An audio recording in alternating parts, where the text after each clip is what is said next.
Well, the Padres Hot Tub is brought to you by our Padres Hot Tub Patreon community, which continues to grow and grow, over 400 people strong and continuing to flood in as the summer goes along. And as the summer goes along, we've got incredible different promotions for our Padres Hot Tub patrons, including Raphie, an opportunity to join us at a Lake Elsinore Storm game just a couple of weeks from now.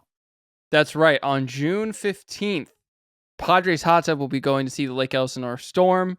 It's a 5:15 p.m. start time. Of course, if you're hearing this, you want to come by, we'd love to have you. But if you are a patron, you get the link to buy group tickets so that we can all sit together, and we get a discount because the Storm love us. And so tickets are just $17 to come and sit with us. And I think we already have at least, I think, about 20 people that are going to come for sure.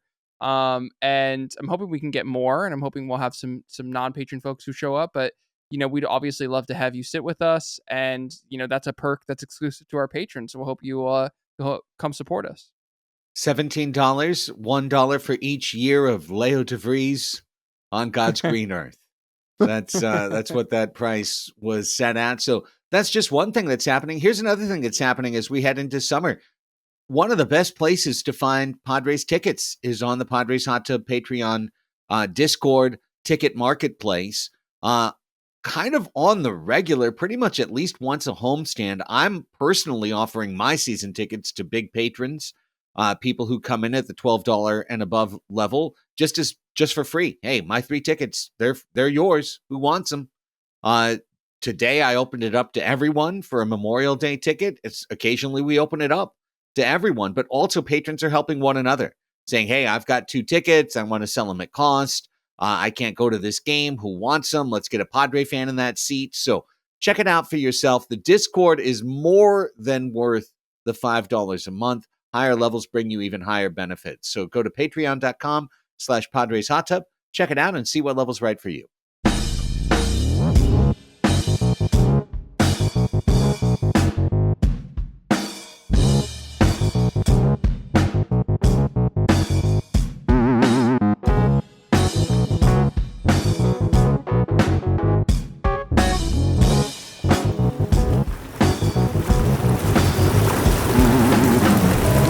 Welcome to the Padres Hot Tub, everybody. Craig Elsten, Trey Winkentor, and Raphie Cantor here with you. Thrilled to discuss the Padres at the 1/3 mark and also at the Memorial Day checkpoint. We record on Memorial Day, May 27th, pretty late in the evening, approaching midnight on the East Coast. After the Padres beat the Marlins today, 2-1. 2-1, and coupled with a 4-1 win over the 5-2 win over the Yankees on Sunday. 2 straight wins, putting at least even ledger on this homestand so far, with 2 games to come as you listen to this on Tuesday and going forward. Guys, lots to talk about, lots to hash around with our beloved San Diego Padres. But what's first in mind for both of you? First in mind is we're at Memorial Day and they're a game over 500. This is a team that ain't a world beater by any means, but they haven't had that hot streak. They haven't played. Here's the thing, Craig. They haven't been great. And I don't mean that as in they've been bad, like we use it sometimes, but they have not been great. They haven't achieved greatness so far this year. So I'm happy to see today they win a game that was given to them, because they've had teams try to give them games this year, and they did the whole I've heard in some cultures you have to deny a present 3 times before you take it, and apparently the Padres are doing that. I wish we got as stoked about cheap losses as we did cheap wins. I'm sorry, about cheap wins than we did when we give away games. We get super down when we give away a game. I wish we got that high when we had one given to us. So I'm not all that high, Craig, but doing pretty good. My first thought, Craig, is, do you remember what the buzzword of the 2023 Padres was or it was a thing that I talked about consistently. It was a P word that we Proach. tossed her. Not approach. Approach. It was a PY word that was talking about our Pythagorean record. That's right. Brilliant moment of word association. 10 points to Gryffindor. The expected win percentage of the Padres, I think, ended up being 10 wins higher expected last year than the actual. Well, I'm here to tell you guys that our Pythagorean record is 29-28, and the Padres in 2024 are 29-28. We did it, guys. Mission accomplished banner unfurled behind me on the aircraft carrier. It's done. The great evening has occurred. The great regression is upon us. Look, and I think that that's a pretty accurate reflection of this team. I think that they are. I saw one of our Discord members say that this was like a real salt of the earth 500 team. Like they're going to lose a couple of games, but they're going to win a couple of games. Like, and that's just really how they feel right now. Remains to be seen. I'm really excited about this next 2-week stretch that we have coming up, because we not only have a really important series against the Diamondbacks, we have a very interesting series against the Royals, and we also have some games against stinker teams. And I think this is going to be more indicative of how good this team is than like the first couple months of the season, really, when we had this gauntlet of a schedule that we managed to get through. By the way, guys, I don't mean to dunk now, but I said 28-28 on after the Yankees series. So the hat tip of the hat. You got to tip my cap to Raphie. Along these lines, I'm going to reel this off really fast. Since the 5-game losing streak, which would have been loss, they've gone win, win, win, win, loss, win, loss, win, win, loss, win, loss, win, win, win, loss, win, win, loss, win, win. There's not a lot of peaks and valleys there. It's very even along one line. Well, the Padres have won 6 out of 8 series and have a chance to make that 7 out of 9 if they can get another win Tuesday or Wednesday against the Miami Marlins. I think this team has found the right placement in the completely wrong way. 57 games into the season. This team is 29-28, and that feels right. They're tied with San Francisco for second in the West right now. They're tied for 5th in the National League right now, thanks to the Cubs strangely losing 5 in a row. But in doing so, they're the league's best road team, other than Philadelphia. They are number 1 in the league in road batting average by 24 points. Wow. Not just number one with a giant gulf to second place. They're 3rd in the league in road runs. They're 27th in the league in home batting average. Petco Park is allowing as many home runs as any park in baseball. And when the Padres are hitting at Petco Park, they hit like the 2023 true outcome walk, homer, strikeout team. And then when they play on the road, they hit like the 86 Cardinals. And it's just crazy. When they face any right-handed pitcher, they're number 1 in baseball. Number 1 in hitting. They face any lefty, they're terrible. They're 26th in OPS, 26th or 27th in OPS for the team. But yes, they faced a lot of tough lefties. Today they faced a dude with a 6 ERA and a whip of almost 2.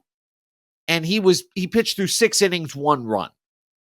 Like, it doesn't matter who they face. If he's got a left arm, he's got a great chance against. So the Padres at home play like the White Sox. On the road, play like the Phillies. Against righties, play like the Yankees against lefties play like the Marlins. This team has it doesn't it's completely beyond explanation what they've done through 57 games. That's standard for the course for our beloved Padres. Yeah, that's baseball. Oh, by the way, our best hitter's Jurickson Profar, and our worst hitter Xander Bogaerts, and our second worst hitter is Manny Machado, and our second best hitter is Jay Cronenworth. Luis Arraez erasure, but yes. He wasn't supposed to Arraez be late to the party. I can't put him in yet. Made a May trade for Luis Arraez, which is basically unheard of. So, I mean, that's another weird thing. We made a deadline trade in May. Yeah. This entire thing, I mean, honestly, if you guys in your writer's room, Raphie, cooked this up and handed it up to Ryan Johnson, he'd hand it back. You go, this is a bunch of fucking word salad bullshit. Give me something coherent. I've got another one. In the last 4 days, the Padres have scored 5 earned runs, and they're 2-2. Sure. Why not? Because and we've talked about this before, but I truly think that watching 162 games of baseball every day breaks your brain. Like, it's not meant to be consumed every day. It's not. Yeah, it's just there's too much variance. When you look at the history of the sport, it's a fraction of the time that we've been able to access 162 games with our eyes. You know, we haven't been able to watch every game of baseball until extremely recently in the league's history. Yeah. Yeah. Baseball is stupid. No one should watch. Not to this level. It is brain breaking. The Padres have gotten where they have by having things that shouldn't be firing this well fire incredibly well. And I am afraid that Jurickson Profar is at the front end of his long tail, because I just noticed like his really exciting numbers decreasing slightly. Like, oh, wow, he's hitting 315. Well, he was hitting 339. You know, oh, he's on base 412. Well, he was on base 425 or something like 2 weeks ago. So we've known for a long time that this team wasn't going to be carried over the finish line by Jurickson Profar, Jake Cronenworth, and Jackson Merrill, and Luis Campusano. Like, we've known that. But I think it's going to be proven over the next few weeks, because now the Padres need Manny Machado and Fernando Tatis Jr. and Luis Arraez to carry their offense and to hold it up and prop it up and make it right every day. And if they do that, we're going to look back when it's about time for me to go on my family vacation at the end of next month, and it'll be like Padres are 8 or 9 games over 500. They've got a comfortable cushion against the 500 mark, whether they have a comfortable cushion in the wild card or not, because I actually believe the tide's going to keep rising and teams are going to just keep playing better. Yeah, there's a lot of good teams. Yeah, like whether or not they have a comfortable playoff lead, they would have a comfortable cushion to 500 if they can just get Machado and Tatis, with Arraez getting on base in front of them, to get hot for a month and carry this offense. There's been a little bit of signs of it from Manny, at least. You know, I think it's last 7 days. Manny's at like a 750, 760 OPS, which isn't very Manny-like, but when you compare it to the month prior, where that number was 100, 120, 130 points lower, that leads to good things. Bebo's had some good at-bats lately, not consistently. I've been watching him a little bit, just kind of hoping that he those solid at-bats, like he had another one today, continue to be the habit rather than the swinging big and missing and striking out a lot. But you said it. Those guys have to go. That is the team. That's where the money is. That's where they're relying on. And Jurickson, if he keeps going like this, and then the rest of the guys go, I think you're right, Craig. I think that's where it's going to be. But if not, it's going to be a tense season all season long as they just look to get on that one streak going where they string 3 good wins together. You need Manny to get going. Do you guys know what the last time Manny Machado hit a home run? It's longer It's than like 7 80 days. at bats or something. Yeah. It's been a minute. It was might on. be with. Go ahead. Sorry. No, you're going to give it to us. Give it to us. I'm going to give it to you. It was Give on it to May me. 3rd at the first game at Arizona that we played, which I've forgotten about that series. 24 days ago. And the last home run he hit before that, April 14th. So he's hit like 1 home run in the last 6 weeks. I Watching him today, and actually Letters to AJ did a good breakdown in one of his recent columns too. Like, he's hitting everything on the ground. Yeah. He's hitting a shocking amount of balls on the ground, and even 108, 110 mile an hour ground balls, but he's hitting it on the ground. Today, his hit was on the ground, and it's wild. There's something mechanically amiss Yeah, that's what with Manny Machado. There's something that he's doing that's blocking off his power. And when you watch the Yankee guys walk in on Friday and just be like, gone, gone, gone, like everybody launching and you know, completely meaningless, but it's that feeling that you have, which at least a couple of us on this show know of, like being at the tee box and hitting it and then someone else hits it 5 times farther. And you're just like, wait, that's possible in the same game? That's what it feels like right now with Manny. Like, wait, players can hit the ball over the fence? I thought you could only hit it hard on the ground. It's stunning. He is admitted to a level of physical issues, but is he really that blocked off? I mean, there's middle infielders with more homers than Manny Machado now. And if it's the old baseball card thing, I can't wait because it means he's going to hit 12 homers in like 21 games at some point to even things out. Yeah. I mean, listen, he still swings the bat really fast. He's right there with Fernando, top 30 in the league in terms of average bat speed. These guys are, the physical ability has not left there. It's what you said. It's a mechanical issue completely. And I think the thing that's really interesting about baseball is like, it's not like these guys have a week off to try and fix shit. You know what I mean? Like, they're going to have to do it while the ship is moving. And, do I think it's possible? Yes. I mean, like, we have to really have a discussion, or I don't know, we've kind of already talked about it, but like, left-handed pitching is an organizational failure at this point. Like, I don't know what else it's deep enough into the season. Sorry, go ahead. No, there's a stat in our menu that blows my mind in terms of how many times they've been shut out by left-handed. Do you want to bring pitching. that up now? Sure, that's total. I think this is your time. Go ahead. I would say, with Carlos Rodon coming on, shutting out the Yankees. I mean the Padres.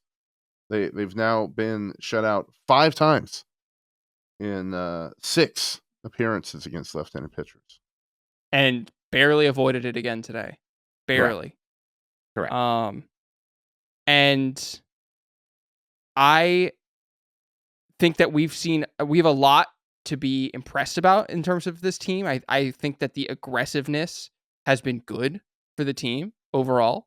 I think that they were obviously very passive in hopes of collecting walks over the previous 2 seasons, and that worked to varying degrees. But I think putting the ball in play by and large has been good for this team, especially when there's been a vacuum of power that we've been missing, because that's the only way you're going to score runs.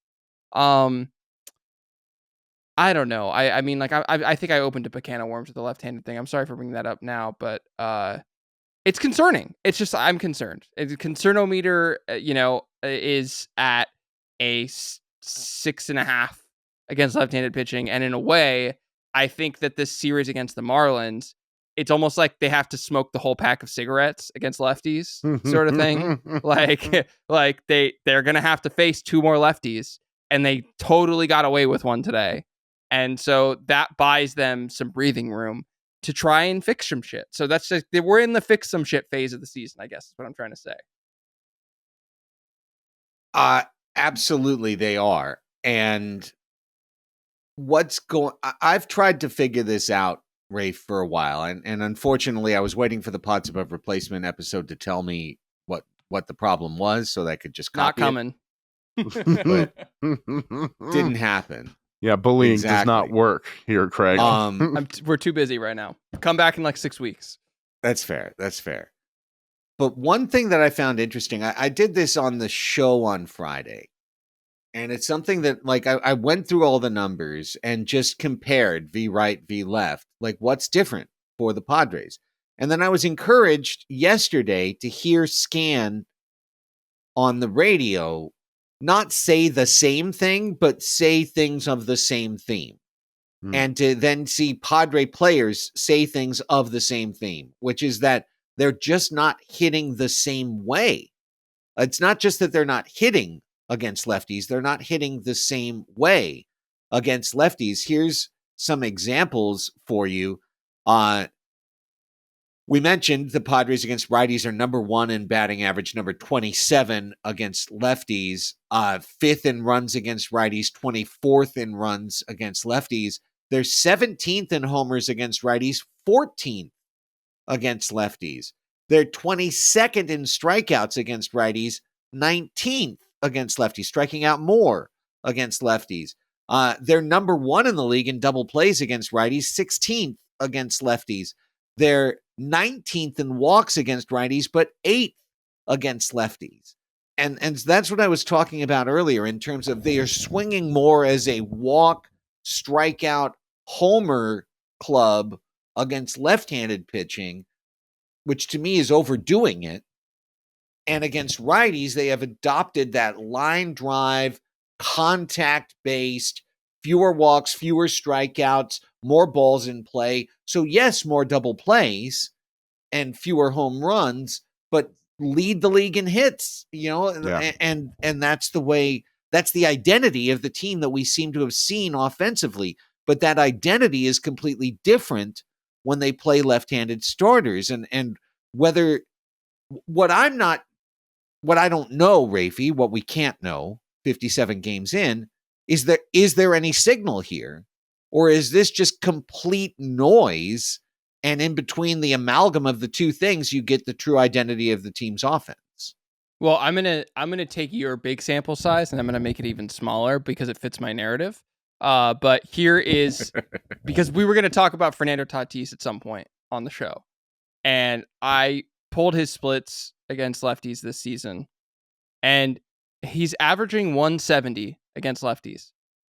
But what his on base percentage is 380 against lefties. Yeah. And lot he's of walks. slugging 245. He has 16 walks in 71 plate appearances against lefties. That's a 22.5% walk rate. That would make Juan Soto blush. That is a Juan Soto walk level against lefties, and he's doing basically nothing else. And that goes against a career lefty split where Nando is hitting 290, 400, 535. That's a 935 OPS. It is a different approach. Like I just think full stop, it's a different approach. He only has 71 plate appearances this season. And so I think if it was just Nando that was, being weird against lefties, I would write it off as small sample size. But this is a team-wide thing. No, and it's so 5 shutouts and 6 attempts. Yeah. And so, there is still some early season variant.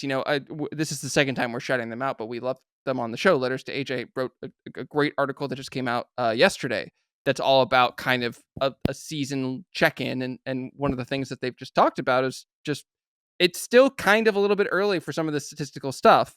But there are some patterns that we've seen. Like, for instance, the Padres have faced the best pitchers of their opponents while they've played them. This was a really interesting stat that they pulled, which is basically that up until today, the starting pitcher ERA of that the Padres have faced has so far been 3.69. That's against a 3.96 league average. So, a third of a run in these 57 games or however long it's been so far, which doesn't sound like a lot, but you add it up and it starts to, facing a 4 ERA versus a mid threes every time, like that's going to have ripple effects. So I don't know. I feel like I'm rambling about the lefties now, but I'm concerned. I'm concerned. Well, I liked what Schilt said. He's like, I can't ignore it, but I don't want to dwell on it. Because the simplest thing is for all these guys that should hit better against lefties to hit better against lefties. Mm-hmm. When I look at what's going on with the offense, I just want to put a little bit behind something I said earlier. Because I talked about how maybe the things that have been carrying this team's offense are starting to wither. And it's time for what needs to carry the offense to pick it up, right? So just a couple of examples for you going through the splits. In the last 2 weeks, Luis Camposano is 5 for 35, a 143 average, 211 on base, 439 OPS. Just a ground ball machine. Overswinging machine. Complete overswinging machine. For all his greatness, Jurickson Profar is 6 for his last 27, a 222 average, 259 slugging percentage, 642 OPS. Is it just the start of something? Is he going to go 3 for 4 with 2 walks tomorrow? Maybe he will. Maybe he will.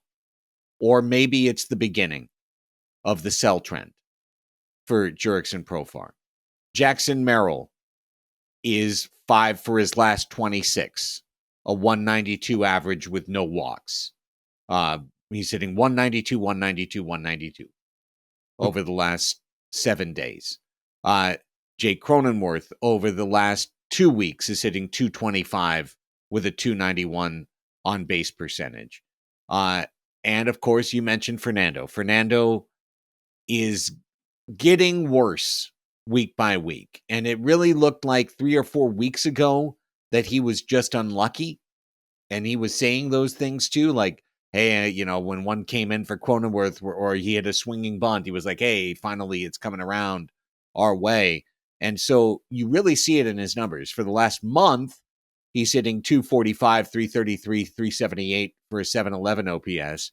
For the last 2 weeks, he's hitting 200, 310, 300 for a 610 OPS. And for the last week, it's 182, 229, 303 for a 532 OPS. So he's regressing right now. He's going the wrong direction. The one guy is Manny, who in his last 7 games is 9 for 30 with 6 doubles. And even though he cannot lift the ball, he's lining doubles. And so he's hitting 300, 344, 500 for an 844 OPS over the last week. But for the last month, it's 215 with a 596. So it's just a little bit of an underlying thing. No, you're not going to hear this discussed on any radio station or any mainstream show, but a week from now, you will, if those trend lines continue. Because those are all the guys who have kept this offense at 4 runs plus for the last month. But they may have run out of their carrying ability in the short term for this team. They may need the big guys to carry them for a week or two until they get their wind back. They need the big guys to carry them, period. Last year, it was talked about throughout the whole nation for weeks and weeks. I have my concern, about Nando at a 10. And that's because he's the most dynamic player in the Padres offense. Or at least he could be. And when he's not bringing what he could to the table, the Padres don't play as well. So, but I also think that I'm confused at where we at in the menu straight up, because I kind of want to talk about his swaggy comments. I think Sure. I think that bodes so well I think him just having the awareness to know, hey, my confidence isn't there right now. He hit his home run, and for the first time in living memory, didn't stop around third base. It's like, no, that's not the mode I'm in right now, man. I'm glad I got that one. And I do think that some humility and acknowledging that he hasn't lived up to expectations this year is the best possible thing for him.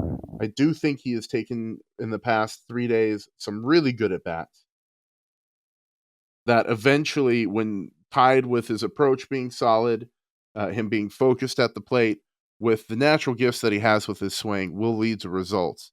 So I really feel like Nando's going to break through. I really like seeing the humility and kind of the downcastness of him, because he's been through slow streaks before, and it was all swag chain, all it's going to happen.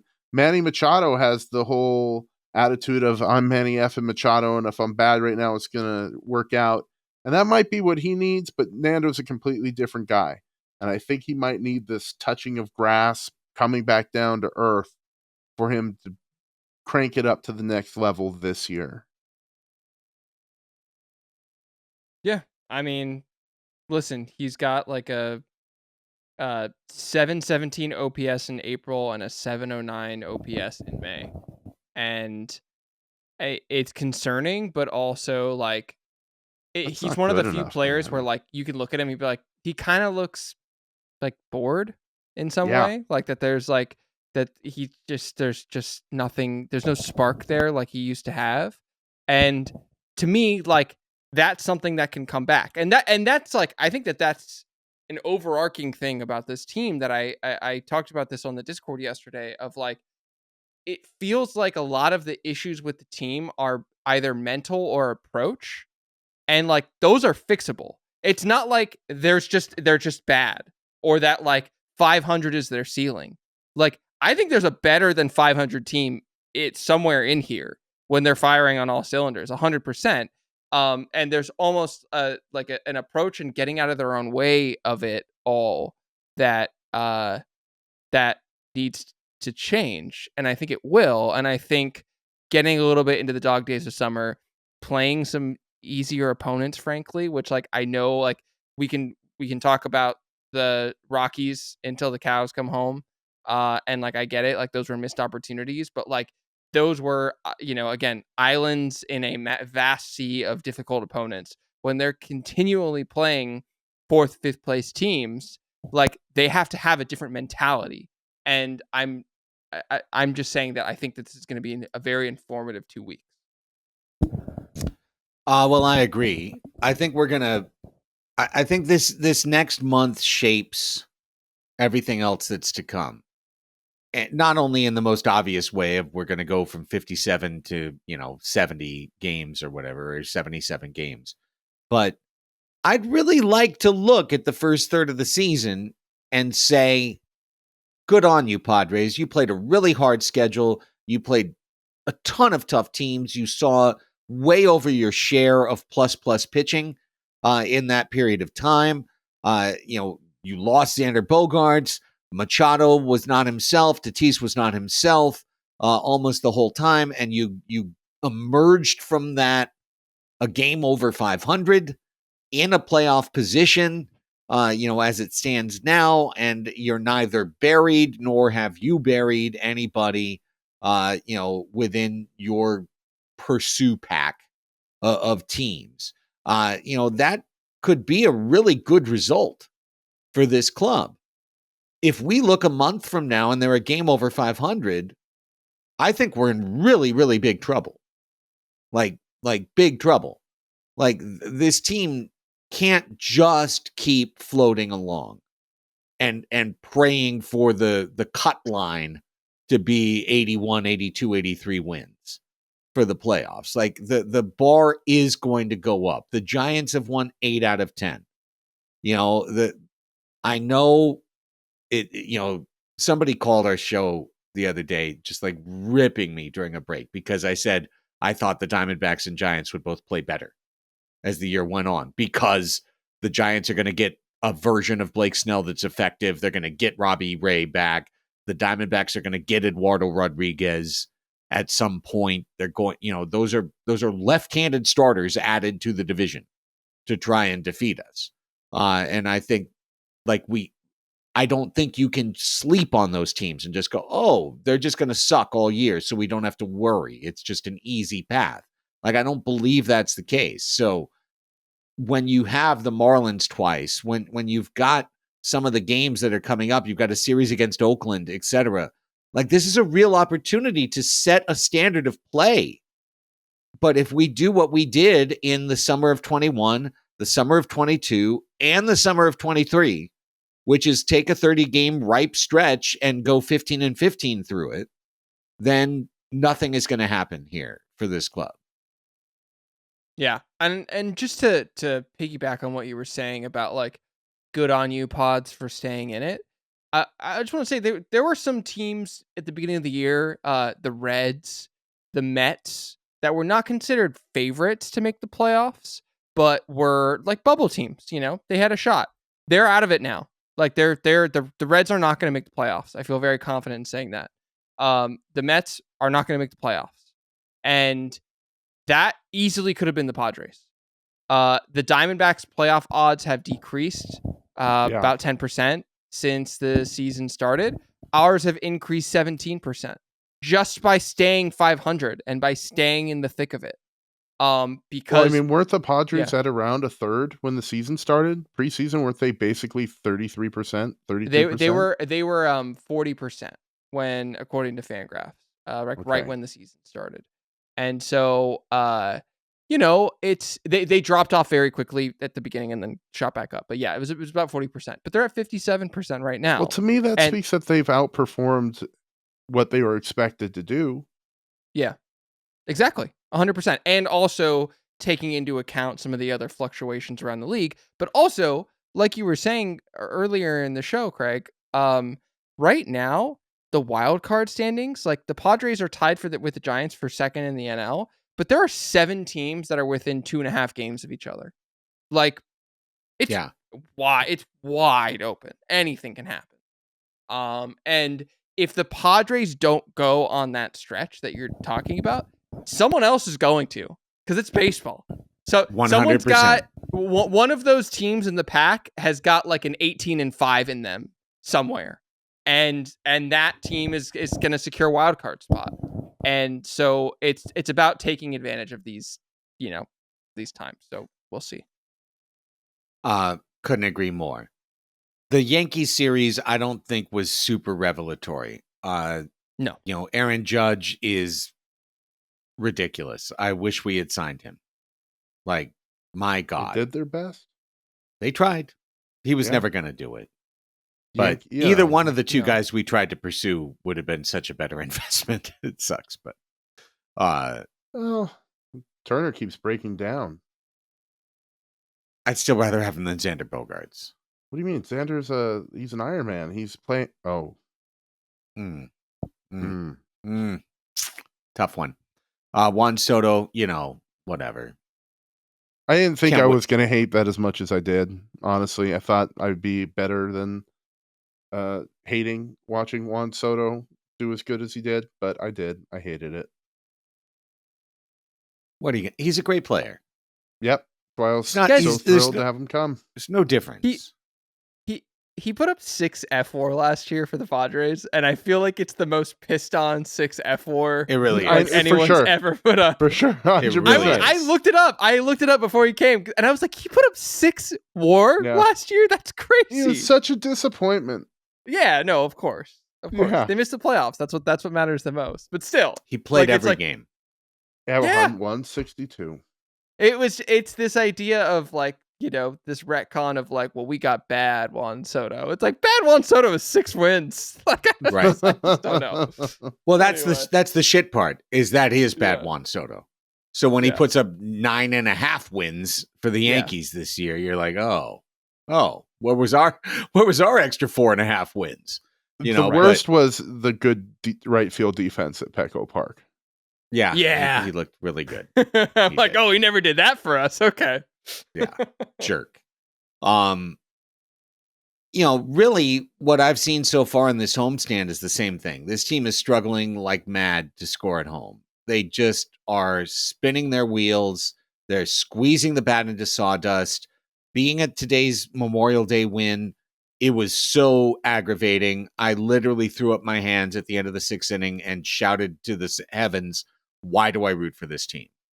After watching them load the bases to not score. Campy. Again.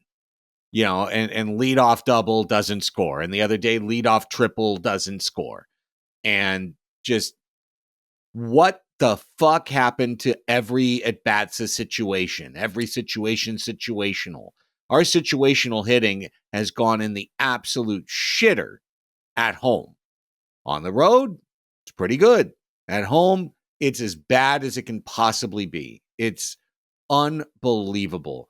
And the reason that the Padres aren't 0-4 on this homestand, straight up, is that Joe Musgrove pitched his ass off. Jeremiah Estrada pitched his ass off. Today, Michael King pitched great. Adrian Morejon was great. Yep. And Yuki Matsui and Robert Suarez got through their 2 innings and locked things down. It was elite run prevention and nothing else. The bullpen's been great the whole series. 0-4 on this trip. Or on this homestand. Bullpen has stepped up big time. From a unit we were so worried about, Estrada's emergence has really loosened things up and allowed them to shorten up the games a lot. So that's great to see. But Campusano, my guy, the guy who inspired me to do the video first. You see, if you watch him today in that grand slam at bat, Craig, I don't know if you're able to watch it, but he was doing his big swing of where he almost pirouettes 40 degrees or so to face the pitch. He was doing that on 3-2. Yeah. He was doing that literally every single swing. He's making this giant, huge swing, trying to hit it over the fence. And in the beginning of the year, he didn't do that. He was shortening it up on 2 strikes basically every situation. And that has been missing lately. And I think that it can't go for the whole team. But for him, I think it's led to a giant decline in his production. Yeah. You mentioned his name, Craig. When do we have the Adrian Morejon conversation? I want to. When do we have the Adrian Morejon is actually good conversation? You're How much talking more about sample size do we need? You're talking about your MLB spring training stuff plus leader, gentlemen. Put some respect on the name. I think they're handling him exactly right now. Yes. And that is, they put him in a tie game today, right? That I was nervous when he came in to start. The question was being asked in the stands, how many pitches did Michael King throw? Was he really that tired? Why couldn't he go another inning? And he got the job done. If they bring him in to protect a 1-run lead, I am still going to be worried. I'm telling you, I am still going to be worried about Adrian Morejon. But I think they're handling him well. I noticed for sure he's giving up way fewer hits because I was at the game that he turned 5-0 into 5-2 in a hot hurry. And that day he was like 15 innings, 18 hits. And then whatever the numbers were up on the board today, he had more innings than hits. So he's been really good of late. And I think we're handling him just right. Like ease it in, one tiptoe into the deep end at a time. Adrian Morejon has an absolutely insane Baseball Savant page right now. Yes. Oh my God. It is breathtaking. It is just red bars all in my face. And my favorite stat, Adrian Morejon right now, top 2% in Major League Baseball in terms of average exit velocity allowed. Top 3% in terms of hard hit percentage allowed. Top 3% in strikeout percentage. So not only is he giving up weak contact, he's striking out over a third of the guys that he's facing right now. Like, it's 21 2/3 innings right now. Okay, so it's not a huge sample size. But that's a third of a season for a lot of built-up relievers. It's a third of a season. I mean, we've played a third of a season, and he's approaching his career high. Let's also yeah. Exactly. He's got a 1.06 whip. I mean, I'm with you, Craig. Like the victory formation doesn't have Adrian Morejon in it as of right now, right? But No. it's sexier if it does. In terms of he just might swinging play his this way into that stuff. position. Like he needs to seventh inning. Estrada his way in. Estrada did it, and he was given one chance by Schilt, and he grabbed that chance. He got that save, and since then he struck out 10 straight dudes. God. Like, that's the way to get yourself a leverage situation, is grab the fuck out of it. And Morejon right now he has been eased into medium leverage now. And I think that's still, honestly, I think that's the right thing to do. I think old Saul, Wandy Peralta, and Sloppy Yuki are still guys I'd rather trust in those higher leverage situations than Adrian Morejon. But if in September, like if he can grab it by the ass and just like go and punch out 6 straight guys and do something like that, okay, then I'll believe it. I gotta be honest. I trust Morejon more than I do Wandy Peralta. Like, same. I do, and that's just because I don't fucking trust Wandy Peralta. Like, I'm nervous every time he comes to the game. He has taken over Emilio Pagan's place. Yeah. No. For me, like, he has. Like, I know he's not Emilio getting up a home run every spring good appearance. I know Elio that's the pace. de los Pagantos. Okay. There. Okay. It's worse for EDLS right now. It is. But my emotional reaction to seeing Wandy come out, and he's just kind of doing this with the ball and just kind of staring off into the distance. I have the same 2021 Emilio Pagan popping in.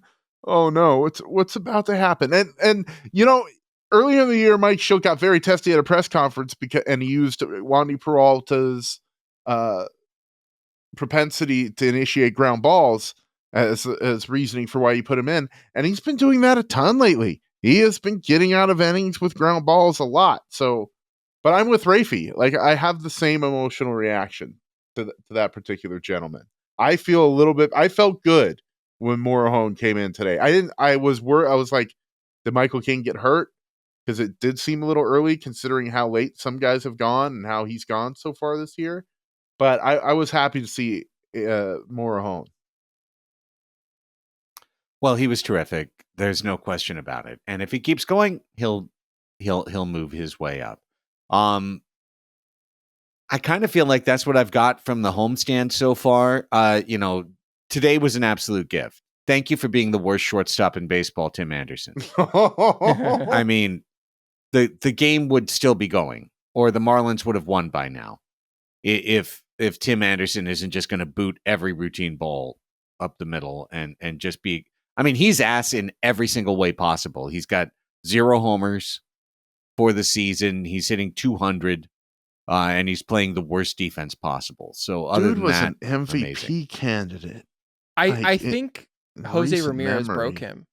I think when they got in the fight, and Jose Down Ramirez goes clocked Anderson. him, like, and I'm not talking about physically. I mean, like, mentally. Like, I think that, like, I think something happened where, like, Tim Anderson saw himself in one way and was like, I'm hot shit. And then he got clocked by Jose Ramirez, who's an actually really good baseball player. And he literally hasn't been the same since. I mean, 2022, he had a 734 OPS, which is not amazing, but for a shortstop, that's fine. He has a 464 OPS this year. 464. I want to quote Raphie on this, and maybe Craig, but that's kind of dog shit. And we appreciate the gift, Tim Anderson, because there was a game where Ha-Seong Kim had a couple. And it's not like him to do that, and we lost that game. And we were owed got it one. back. We got it back. Yeah. Thanks, Tim. Appreciate you. Wrapping for me, I would just say, looking at the first third overall, the best development of the first third of the season to me, with multiple candidates, by the way, with Merrill and Profar, as very deserving candidates, certainly, others that we could mention. To me, the best development of the first third of the season is Robert Suarez and Jeremiah Estrada being nails. Suarez being, 100% save conversion, Estrada emerging as a dominant relief option. Those were major variables coming into the year. If this team had an unreliable Todd Worrell as Cujo closer, we would be 8 games under 500 right now. Like easy because he would have blown 4 saves along the way, and those 4 wins would be losses, and we'd be 8 games under 500. So, like, that's the best development to me of the first third of the season, and I think the most concerning development of the first third of the season, I think, is obvious, which is that Tatis, Machado, and Bogarts have been bad, but between deeply mediocre and terrible. Although I do want to, in saying that, I just want to note that every time Manny Machado plays defense, he is one of the best defensive third basemen. He is such an improvement to this team that every time Solano or Wade or someone else is at third, it's just a guarantee that a ball goes by him, and you're like, oh, Machado would have got that. So I'm never gonna, just like Kim, like as shit as he's been offensively, it's like he's walking and he's playing great defense, so you have to give him props. Like Machado's playing great defense while he's hitting every ground ball that Eric Hosmer could ever dream of. He is playing great defense as well. So, is there anyone else that would you say that those are like, no, there's something different, or am I right that that's the best development and the most concerning development? I think it would be the number one for me, just because it's a Padres tradition to have that bullpen, and to see a reemergence of it for guys that'll be around a while is good.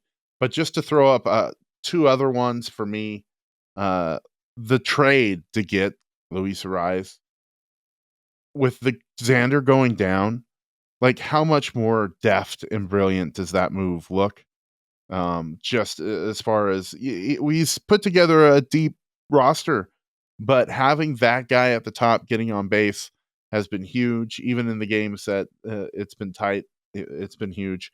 And then the other one is Jackson Merrill. Like today, he was in BABIP hell. He hit a couple of balls 107 miles per hour that led to outs that could have broken the game open, and then kind of got I wouldn't say a cheap single because Major League Pitching, but he got the single in his last at bat to show what could have been if either of Jackson Merrill's ground outs and line outs hit grass instead of the glove.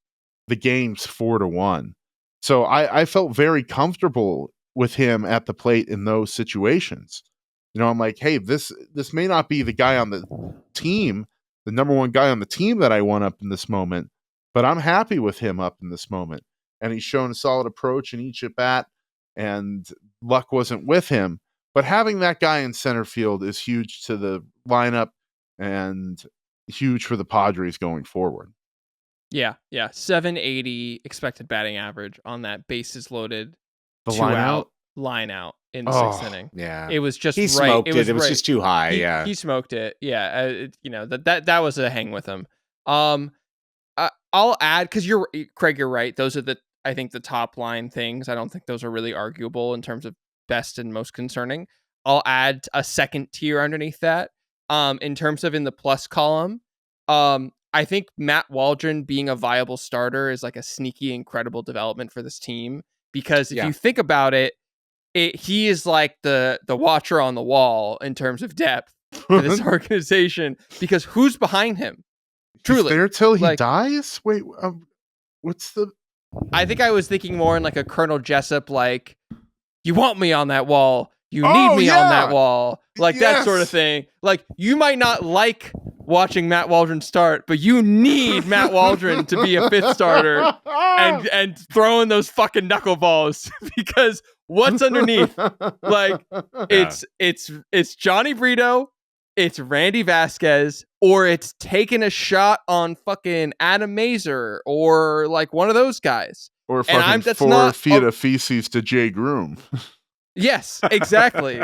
God forbid. I mean, geez. So, like, that is something that I think we as an organization, we as a fan base, I think are taking for granted a little bit, is that like Waldron is as decent, which is how I would describe him, as he's as decent as he is. Concerning for me is that that depth has not been addressed at all whatsoever in the outfield, to the point that like if we ever took a Xander Bogaerts level injury in the outfield, I'm knocking on wood, but like if Profar, Merrill, or Tatis goes down, like whenever we have those conversations about like the lineup when Kim is 9th is so much deeper than the lineup when Kim is 7th. That's the lineup every day if we take an injury in the outfield. And David Peralta's in there, and I have no faith in David Peralta. And so, or Jose Azocar, who would be playing center field. So that would be one thing that I would hope that the team can address in the second third of the season as we get close to the deadline. But overall, I think you nailed it, Craig. Yeah, that's fair. And my fear is that Peralta is the address. It's like, no, we got you, David Peralta. Yeah. So, ta-da. There's just not a lot of options. Like, if you looked at their minor league depth, it didn't exist. Yeah. Right. What, Terso Anella is going to come up? Like, The depth is they should have been turning Graham Pauley into a left fielder by now, but they haven't. So, I don't know. Right. Yeah. Right. Bottom line, I'd really like to look at this as the point where the Padres take off. And we're going to find out. But my belief system is this is the point where the Padres take off, where they put together a 12-5 and then back it up with another 12-5. And just give themselves that cushion that makes us start to do wild dreams about the Dodgers or seeding or whatever. But the funniest thing is the 6th seed is baseball's playoff system is so fucking broken. It's overpowered, or as they would say in video games. Yeah, the 6th seed is OP. There's no question about it. The 6th seed is OP. So I'd rather finish 6th than 4th. Like, every day of the week, I'd rather. Are you kidding me? Give us road field advantage every series with this club. No shit. Like, keep us away from Petco as long as possible. It's amazing.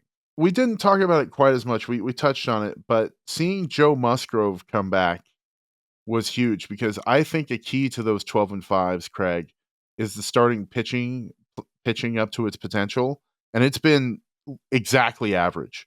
Just about in every category. And I think their potential is much, much, much higher. And Musgrove healthy and pitching like he can might be the linchpin of all that. Yeah, I agree. Cease has been a little wobbly lately. Darvish had his one explosion, whatever. I think Aaron Judge is very good. But and the Yankees cheat.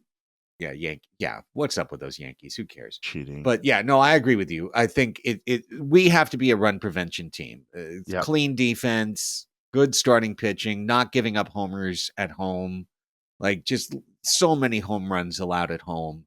If that can change, I really think this team has a push in them that could give them that tiny bit of cushion, and also maybe give the ownership a tiny bit of ballast to say that, yes, we can further invest in this team one more time, down the road. We can go get one more guy to help this club along the way. Regardless, so far, we haven't lost the plot. And even through some really sticky situations, the team has not found itself unwound to the point that we're screaming and going, what the hell? It's been more of, as I said at the beginning, just crazy. It's just crazy. We're the best road team, the worst home team, the best against righties, the worst against lefties, the best against this, the worst against that. It's Freaky Friday shit that they've been doing most of the year. So here's to the next couple of weeks being super strong. We'll be back with group therapy at the end of the homestand to wrap everything up, and hopefully have some good news at the end of this Fighting Fish series and heading back out onto the road. Until then, for Chris and Raphie, I'm Craig. Go Padres.